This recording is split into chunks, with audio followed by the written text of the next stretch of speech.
Hello gamers, what's up? My name is Spectre and welcome to my channel. Today we have a new video on Scavengers Early Access. So, preparing for early access for Scavengers on the 28th of April 2021. The developer Midwinter has released a beginner's guide on their website, so I will be going through the guide, giving some of my own tips and tricks from playing in previous builds of the game, and letting you guys know what's new and exciting from what they have released for this guide.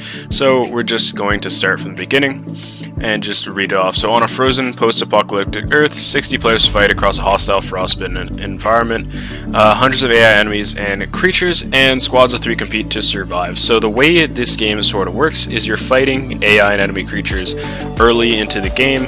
So you'll fight like a lot of them just to get resources and get guns and stuff like that and get ahead. And you're going to be fighting PvP later. So the way it works, it's not like a battle royale where you're fighting PvP constantly throughout the game. You're going to be doing a lot of it very early on and a lot of PvP later with your team. So you'll have a roster of explorers. I've already gone through these in my previous video of what you need to know about Scavengers before early access, so make sure to go give that a look. And they all have unique abilities and weapons, so that is super cool. And just another part of this is the whole system of all those unique abilities and weapons coming together. So just the basics. While you're in the lobby, you can play a tutorial. The tutorial is very good, and I would recommend playing it when you get in, but it's basically just basic gameplay and how to play.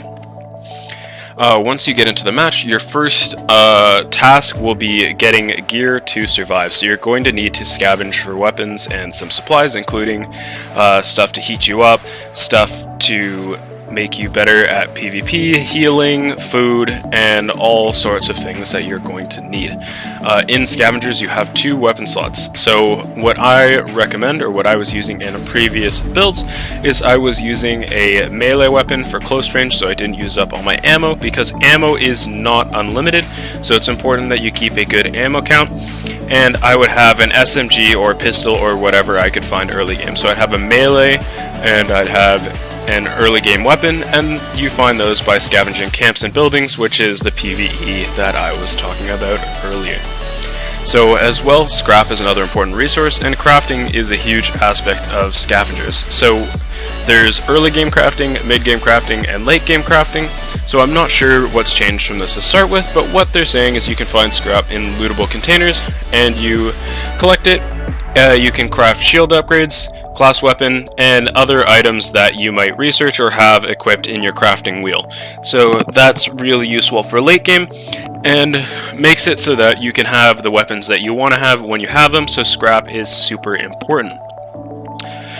As well, this game does use a food aspect, so you do need to collect food while you're out, so you can collect berries, or wolves, deer, or bears, and these are all necessary. In the beta, how it was that all the food was equal. I'm not sure how that will be in the regular build, if all the food will be equal or different or what, but food is an important aspect, and I would think that wolves, deer, and bears are good sources of food, as well as berries or whatever you can find, but it's not the main aspect of the game, so it's important, but you shouldn't really be focused on it too early. Or one player from a team can find food for the whole team or provide food for everyone who needs it, because it affects your stamina, and stamina is used to aim and is used to use your weapon if you are melee. It's used for running, and it's especially important because you're far easier to shoot when you're out of stamina and you're constantly having to stop and walk. So keeping warm, obviously in a winter-based game, you have to find warmth. So there are a couple ways of finding warmth.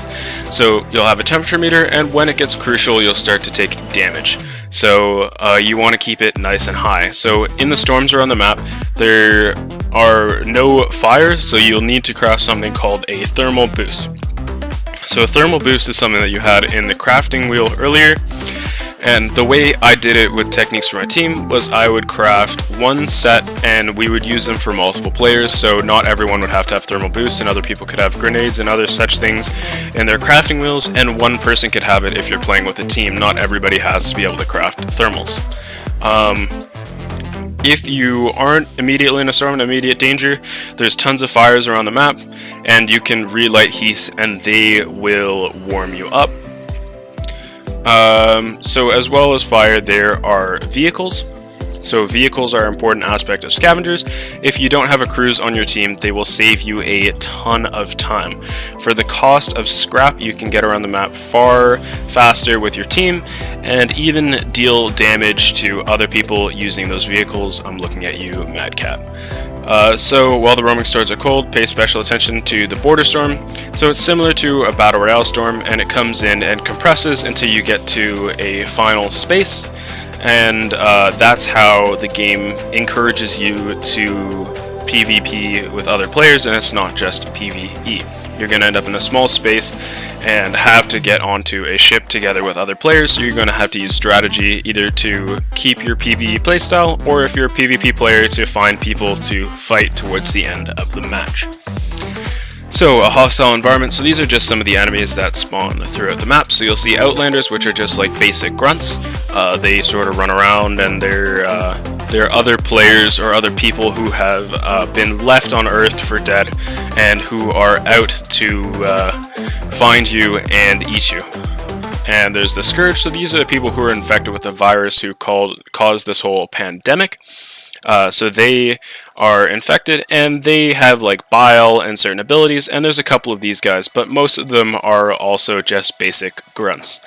There's wildlife, so you can find deer, this is for meat or for food, and there's wolves and bears, which will attack you, and wolves can actually be pretty annoying when they're in groups, as well as bears are actually really tough. So the PvE can be super tough in this game, and it's not just soft enemies that you're going to be running into the whole time. You really need to be aware of what you're doing at all times with PvE, and it's not just surviving the other team. Storms, we already talked about those, and roaming bosses. So there was one boss previously in each match, and that was Sluka, and it grants a generally a large amount of data points as well as some really good gear, so it's really good to go after. But this is another PvP hotspot, so if you're one of those PvE players, I would recommend either staying away from it or maybe kiting it from a distance. And then that is a Gargantuan Scourge, and I'll see if I can put up some of the pictures of these things while I'm talking about them and not just have the article on the screen, but for now it's just going to be the article. And additionally, I think this is newer. I'm not sure how many of them there were before, but now they should be wandering throughout the map. And there is Gorthok, and he has a hammer, and if I remember, these guys, or generally the Outlander bosses, are pretty tough. So they have a lot of armor, so they take a while to kill. And hopefully they're worth it, we'll see, because I think these guys are fairly new, or at least Gorthok, the name, sounds fairly new for this early access build. So this is also important, just quickly here. Basically, if you die, you will automatically respawn after a timer that extends after each time you die. So if you die first time, it'll be 15 seconds, second time 30 seconds, and whatever, it'll get longer and longer and longer and longer throughout the match. The only way that you can be removed from a match early is if your whole team is wiped out. So as long as one of your team survives, you will remain in the game and just reclone, and all that you will lose is the salvage that you have on you and your data points at that time. So this is a section about the explorers. I've talked about these in the previous video of everything you need to know before early access, but I will just go into them quickly. So when you start the game, there will be 3 explorers available to start with. So that's Halden, Valora, and Tarek. Halden has an AR and a healing ability that can pick people up off the ground or just heal them in general. Valora has a shotgun and a barrier shield, and Tarek has a sniper and stun traps. So these will be the characters that are available by default, and again, I have a video talking about all the rest of the characters as well. The link will be in the description for that. So, if you guys wanted to purchase more characters, this is now confirmed that you can purchase them with in-game currency that you will earn from leveling up your account. So it's not all pay to win. You can earn these chips and you don't have to pay for more characters. There's a free way to get access to all the characters that will be in the game. And then each explorer, as well as Halden, Valor, and Tarek, which I already talked about, will have their own unique class and ability, and there's confirmed to be a bunch of explorers on early access release. So you'll have a lot of playable options if you want to spend some cash to get some more characters. So as well, there's going to be a research system or a system to tailor your loadout, so you can get weapons, items, and passive abilities. And these are the passive abilities are known as talents. The items are stuff like thermals and grenades and things, and the weapons are just different weapons that can be found throughout the game, like sniper rifles, ARs, and SMGs, that you can all tailor to your character and tailor to each build.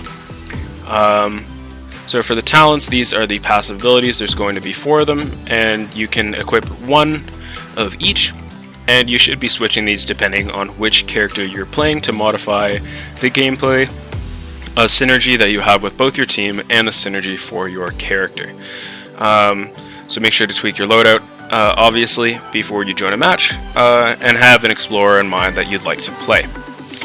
So on to the actual section on crafting and research. So crafting and research are linked to spending time.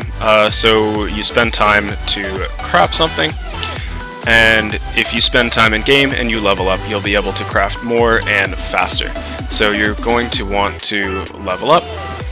You're going to craft your loadout in game. So this is what I was talking about before with crafting thermals, and you can even craft certain weapons that you like. And you want to make sure that you're really careful with your scrap and how you're spending it. So you're leveling your shield, you're leveling all the weapons that you need to, and you're getting all the good gadgets that you want to have in a certain match. So the research system, this is what I was talking about with having your favorite guns. So as you research, you'll unlock more guns that you can put into your loadout. Play matches, research more, get more guns, so it all comes full circle as you're earning in-game to research out-of-game, and you can have the guns that you want to have by collecting scrap and crafting them in sessions. So you can really customize your loadouts. You're not stuck in one certain way of playing.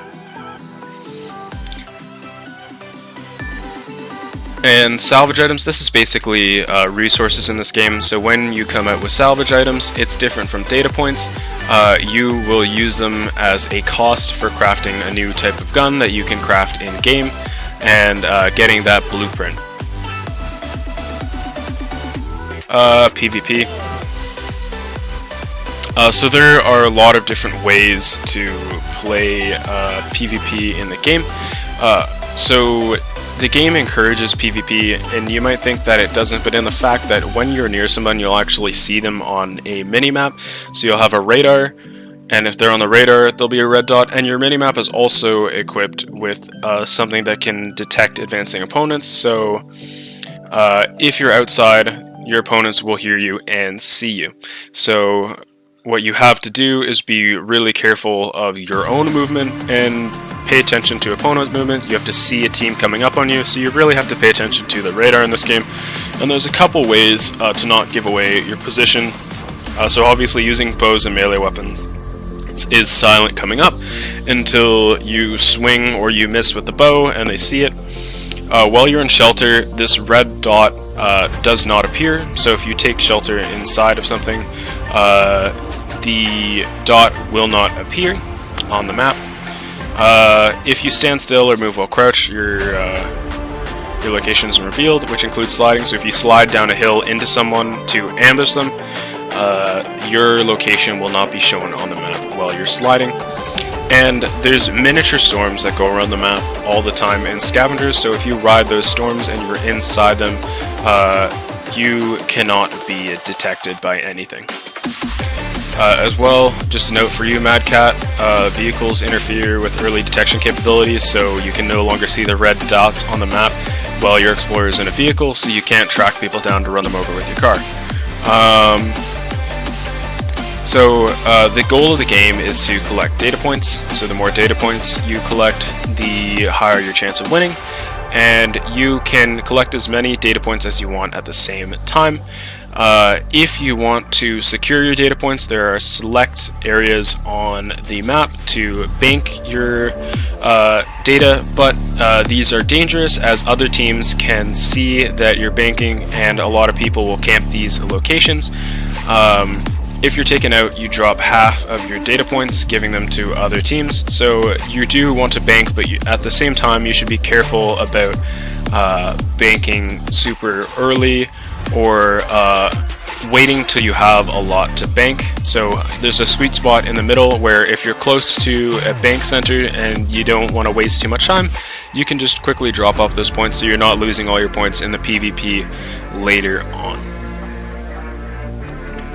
So at least one of the members of the team has to board the dropship for you to actually earn your data points. If your team dies, you do not earn anything, so make sure at least one of your team makes it. Even if you have banked everything, you still won't earn it unless at least one of your teammates escapes the planet on the dropship. So on the dropship, the whole storm coming in thing, you'll have one final area with a dropship in the middle, and that's where PvP really it's the main PvP aspect of the game. So everybody is going all in to stay on this dropship and keep at least one person alive. There's a couple of strategies that I found for this. So personally, I like to PvP, so I would go to the dropship super early and try and kill as many people coming in as possible. Other times I'd sit up on a cliff, like right up here. As you can see, this is a dropship, so I'd sit up on a cliff right up here and snipe people on their way in. Or if I was alone, or if I felt weak, I didn't have the weapons that I wanted to, I'd slide in at absolutely the last minute and not give anybody the chance to fully kill me, because as long as you are alive on the dropship when it goes up, no matter how many people are on it, no matter how many teams, you still finish. But if you want to win, you have to have the most data points again. So that's the end of what they've put out here for a guide. I think I've covered basically everything that was included here, but if you guys have some tips and tricks for me or others that you want to see, make sure to leave them in the comments down below the video. Make sure to like and subscribe for more Scavengers news as always. I should have another video hopefully coming up soon, and I will see you guys in the next one. Peace.